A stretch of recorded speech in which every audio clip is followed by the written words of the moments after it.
Mastering polite requests. Could, would, may. Hello, English learners. Welcome to another fun-packed lesson on conversational English. Today, we're going to tackle a very crucial aspect of communication, making polite requests. We'll explore how to properly use the modal verbs, could, would, and may, in polite requests. Are you ready? Let's dive in. In the world of English language, could, would, and may are powerful words used to express different levels of politeness and formality when making requests. Could is generally considered polite and is used in both formal and informal situations. For example, could you pass me the salt, please? Would is a step up in politeness. It's commonly used in formal situations or when the request is significant.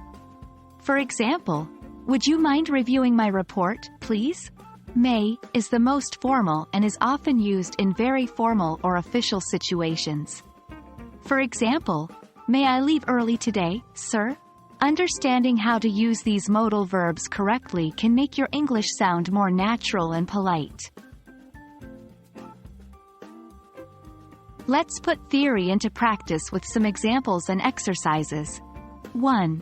Example. You need to borrow a pen from a classmate. Here is how you can use these three words. 2. Could I borrow your pen, please? 3. Would you lend me your pen, please? 4. May I use your pen, please? Now, it's your turn to practice. Think of different ways to ask for a pen using could, would, and may. 5. Example. You want your friend to help you with your homework.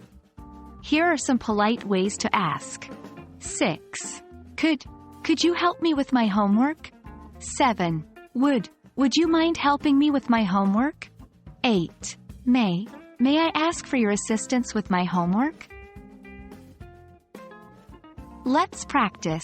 Imagine other situations where you need help and try to form requests using could, would, and may. Remember, the key to mastering these modal verbs is practice. The more you practice, the more natural your English will sound. And that wraps up our lesson for today, folks. We hope that you found this guide on how to use could, would, and may in polite requests helpful. Remember, mastering these polite expressions not only enhances your English fluency but also improves your interpersonal skills. Keep practicing, and in no time, you'll be making requests like a native speaker. Until our next lesson, keep learning and stay curious.